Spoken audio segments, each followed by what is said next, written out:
Title: The Prison Where Guards Have No Control. On March 15, 2018, an internal report from a U.S. correctional facility documented something that wasn't supposed to become public. According to the report, several housing units had reached a point where inmate activity was occurring with minimal direct staff intervention. Movement patterns were no longer predictable. Conflicts were being handled internally. Entire sections of the facility were functioning in ways that did not rely on officer control. At first, officials treated it as a temporary lapse, a staffing issue, a scheduling breakdown, a short-term disruption. But over time, it became clear that what they were looking at wasn't temporary. It was structural. Because inside certain prisons, control doesn't disappear all at once. It fades, slowly, quietly, and often unnoticed until it's already shifted. From the outside, prisons appear rigid and controlled. Steel doors, surveillance cameras, controlled movement schedules, and strict procedures give the impression of total authority. Every action is supposed to be monitored, every individual accounted for, every rule enforced. But that image only reflects the design of the system, not always the reality. In practice, maintaining that level of control requires consistency. It requires staffing, coordination, and constant oversight. And in many facilities, especially those dealing with overcrowding, that level of consistency becomes difficult to maintain. Reports from correctional systems across the United States, including facilities like Rikers Island, have repeatedly highlighted the same underlying issues: high inmate populations, limited staff, delayed response times, reduced supervision in high-density housing units. And when those conditions exist together, something begins to change. Because control depends on presence. And when presence becomes limited, gaps begin to form. Gaps in visibility, gaps in response, gaps in authority. At first, those gaps may seem small. A delay in supervision, a missed interaction, a situation handled informally instead of through official channels. But inside a prison environment, even small gaps matter, because they create space. And space in a controlled system is never empty for long. Inside that space, something begins to develop. It starts with survival. New inmates entering the system quickly realize that isolation increases risk. Being alone means having no protection, no information, and no support. So naturally, individuals begin to align with others. Sometimes based on shared backgrounds. Sometimes based on location. Sometimes simply based on necessity. At first, these alliances are informal, temporary, situational. But over time they evolve. Because survival inside prison is not passive, it is calculated. And calculation leads to organization. Certain individuals begin to take on leadership roles. Not always through force but through influence. Through the ability to communicate, to coordinate, and to manage situations without drawing unnecessary attention. Roles begin to form. Expectations develop. Rules, unwritten but understood, start to shape behavior. And slowly these groups transform. From loose alliances, into structured systems. From survival networks, into gangs. This is where the shift becomes significant. Because once organization replaces isolation, power begins to concentrate. Instead of individuals reacting independently, you now have groups acting with coordination. Groups that can communicate internally, enforce decisions, and maintain influence across different areas of the facility. And that changes everything. Because the system is no longer managing individuals. It's managing networks. Networks that operate continuously. Networks that adapt quickly. Networks that exist within the system, but do not depend on it. In many documented cases, these groups begin to establish control over specific areas. A housing unit, a section of the yard, a corridor where their presence is dominant. And once that control is established, the environment changes. Behavior becomes structured. Interactions become calculated. Even simple decisions, where to sit, who to speak to, how to respond, are influenced by the internal system. Because in this environment, control is no longer defined solely by official authority. It is defined by influence, by awareness, by the ability to enforce consequences without needing formal power. Correctional officers still operate within the facility. They still enforce rules, conduct searches, and respond to incidents. But their presence does not always guarantee full control. Because control requires consistency. And consistency becomes difficult when the system is under pressure. In some cases, officers themselves have acknowledged that certain units operate under informal inmate control. Not openly, not officially, but in ways that are understood by those inside. where disputes are handled internally, where order is maintained without direct intervention, where influence comes from within. And once a system reaches that point, something important changes. Control is no longer absolute. It becomes shared. And shared control is never stable. It shifts. It fluctuates. And over time, it can move further away from the structure it was designed to follow. Which raises a critical question. If the system was built for control, then how does it reach a point where control begins to slip? Because what happens next isn't just about power. It's about what replaces it. Once internal systems inside a prison reach a certain level of organization, they begin to influence every aspect of daily life. Not just in obvious ways, but in subtle patterns that shape how inmates think, behave, and survive within the environment. At this stage, control is no longer situational. It becomes systemic. Because gangs inside prison environments do not operate randomly. They operate with structure, with hierarchy, with intent. According to correctional research and documented investigations, prison gangs often develop organized frameworks similar to those found outside prison walls. Leadership roles are defined. Responsibilities are assigned. Communication flows through established channels. This level of organization allows them to maintain influence across multiple areas of a facility.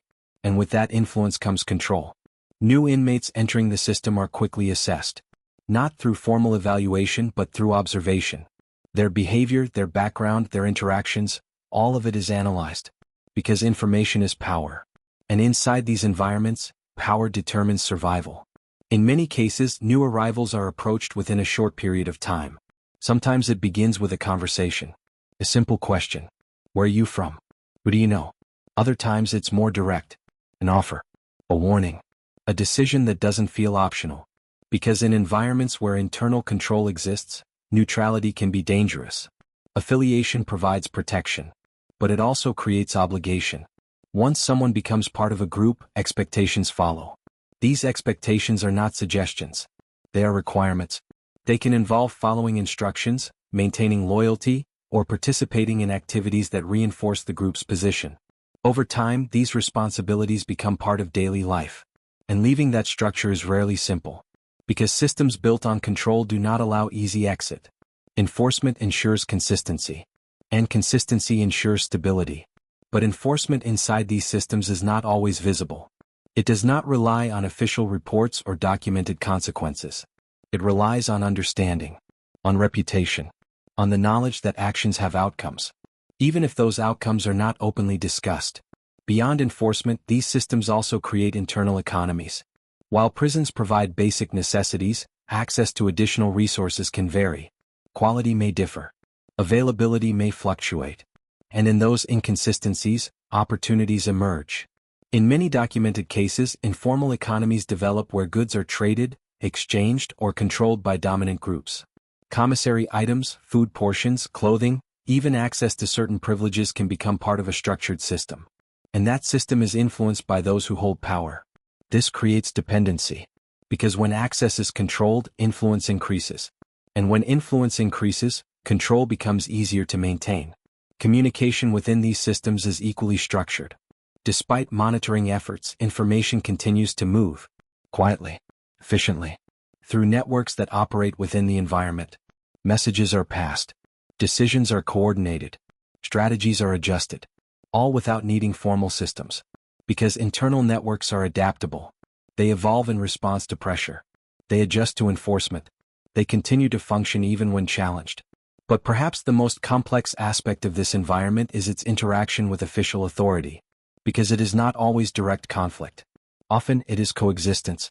Correctional officers are responsible for maintaining order, but they operate within constraints. Staffing limitations, environmental conditions, and institutional challenges all affect how control is applied. In some situations, strict enforcement can escalate tension. And escalation can lead to larger disruptions. So balance becomes necessary.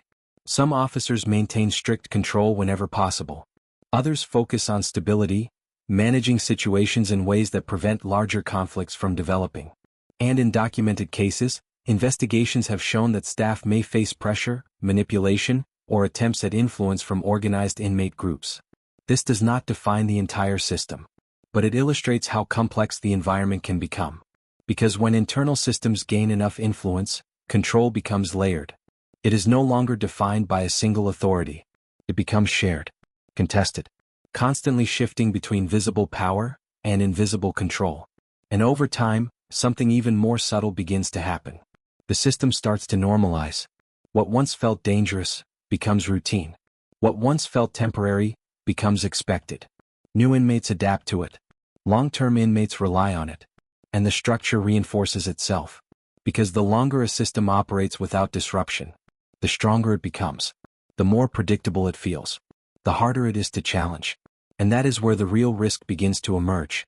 Not when the system is unstable, but when it becomes stable enough to operate without resistance.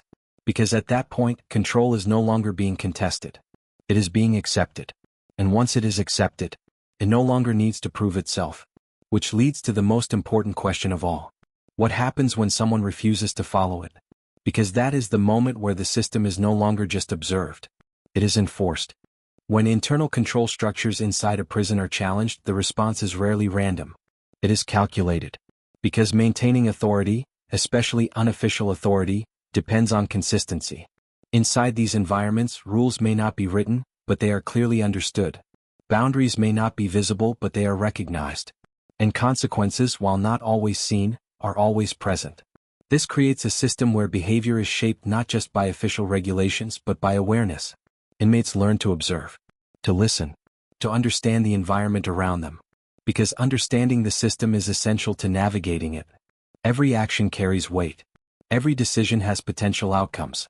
And in an environment where internal control exists, those outcomes are not always predictable, but they are always significant. This does not mean every situation leads to conflict. In many cases, control is maintained through perception, through reputation, through the understanding that enforcement exists, even if it is not visible. Over time, this creates a psychological environment as much as a physical one. An environment where individuals adapt their behavior to align with the system, where caution becomes routine, where awareness becomes constant, and where survival depends not just on actions, but on understanding the structure behind those actions. But what makes the system even more powerful is how little it needs to show itself. Because once a system becomes understood, it no longer needs to constantly prove its authority. It only needs to be remembered. A single incident, a single example, a single moment where consequences are enforced, can shape behavior across an entire unit. And that memory spreads, quietly, from inmate to inmate, from one housing block to another, until the system reinforces itself without needing direct action. And over time, something even deeper begins to happen. The system stops feeling external and starts feeling normal. New inmates who enter the environment may initially recognize the tension, the structure, the unspoken rules. But as days turn into weeks and weeks into months, those same patterns become expected. Routine replaces uncertainty. Familiarity replaces fear. And the system becomes part of everyday life. This normalization is what makes internal control so difficult to dismantle. Because once people adapt to a system, they begin to operate within it automatically. They no longer question it. They respond to it. They anticipate it. And in some cases, they even reinforce it, simply by following its patterns. This is where control becomes deeply embedded. Not just in actions, but in mindset. Because when individuals begin to think within the structure of a system, that system no longer needs constant enforcement. It sustains itself. This shifts the function of the prison itself. Because instead of operating solely as a correctional institution, it becomes a layered system. Official authority continues to exist. Rules are enforced. Procedures are followed. But alongside that, internal systems influence behavior in ways that extend beyond official control. And those influences can have long-term effects. Individuals who spend extended time in these environments develop patterns of behavior shaped by constant awareness. The need to assess situations, to recognize risk, to navigate complex social structures. These become part of daily life. They learn when to speak, when to stay silent, when to act, and when to remain unnoticed. Because in environments like this, being noticed can sometimes carry consequences. And over time, that awareness sharpens. People begin to read situations faster. They recognize subtle changes in tone, movement, and behavior. They understand when tension is rising, even before anything happens. And that level of awareness becomes a survival tool. But it also comes at a cost. Because constantly operating in that state changes how decisions are made. It changes how trust is built. It changes how people respond to pressure. And those changes don't always disappear once someone leaves the environment. Because adaptation at that level is not temporary. It becomes learned behavior. For correctional systems, addressing these conditions is not simple. It requires sustained effort, increased staffing, improved oversight, structural changes designed to reduce the gaps where internal systems form. Because once those systems become established, removing them is extremely difficult. And without consistent intervention, they continue to operate quietly, effectively, persistently, and sometimes without drawing any attention at all. What makes this reality particularly complex is that it varies across different facilities. Some maintain strong control. Others face ongoing challenges. And many exist somewhere in between. But the underlying principle remains consistent. When gaps exist within a system, something will fill them. And inside certain prisons, those gaps have been filled by organized, structured groups operating from within. Groups that influence behavior. Groups that maintain control. Groups that exist alongside official authority, but do not rely on it. And over time, those groups don't just adapt to the system. They become part of its foundation. They shape how the environment functions. They influence how people behave. And in some cases, they determine outcomes long before official systems respond. Which leads back to the central idea. That in some environments designed for control, control is no longer defined by who holds authority, but by who is obeyed. And sometimes, those are not the same. And that's what makes this reality so difficult to confront. Because from the outside, everything still appears controlled. The structure is still there. The rules still exist. The system still functions. But inside, control may already belong to something else. And once that shift becomes permanent, reversing it is no longer just about enforcement. It becomes about rebuilding the system itself. If you want more deep, real-world breakdowns like this, subscribe. Because the next story goes even further. Rocket.